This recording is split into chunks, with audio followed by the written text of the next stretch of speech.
درنو لیدونکو السلام علیکم. طالبان وایي په نږدې راتلونکي کې به منظم پوځ رامنځته کړي. د طالبانو لوی درستیز مسیح الدین وایي چې نږدې راتلونکي کې به یو منظم او ځواکمن پوځ جوړ کړي. د طالبانو لوی درستیز چې نن کابل ښار کې یوې راټولېدنې ته خبرې کولې وویل چې د پوځ جوړېدو لپاره سلا مشورې روانې دي. هغه ټینګار وکړ چې د دې پوځ ځواکونه باید داسې وروزول شي چې وکولی شي له افغانستانه ساتنه وکړي.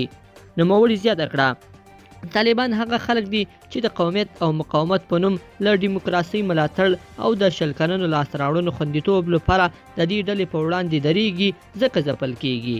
د هغه په وینا دا وګړي د امنیت ګډوډولو او کورنیو جګړو ته د هیواد دننه کولو پسې دي. د طالبانو لوی درستیز ټینګار وکړ چې هغوی ته به د امنیت ګډوډولو او افغانستان ته د وینې تویولو ته پرېږ نه ږدي. که څه هم ځینې راپورونه وایي چې د تېر حکومت ځینې پوځیان بیرته خپلو دندو ته غوښتل شوي دي، خو په دې اړه طالبانو تر دا مهاله خپل کوم رسمي دریځ نه دی اعلان کړی. بل خوا د امریکا بهرنۍ چارو وزارت وایي د افغان ښځو او نجونو لپاره د یو اجرایوي پوسټ جوړېدو پرېکړه شوې ده.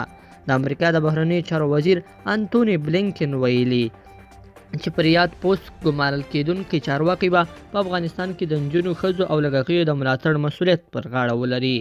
بلخوا د اروپایي ټولنې مشرې ارسولا ونډرلین له افغانستان سره د 100 میلیونه یورو نورې اضافي بشري مرستې ژمنه کړې ده. هغې دغه راز ویلي چې له دغه جګړې ځپلي هېواد سره به خپلې مرستې نورې هم پراخې کړي. لیدونکو په دې هیله چې دا مطلب مو تر پایه لیدلی وي. که مو دا ویډیو خوښه شوې ویډیو لایک کړئ او چینل سبسکرایب کړئ. تر بیا ښه وخت.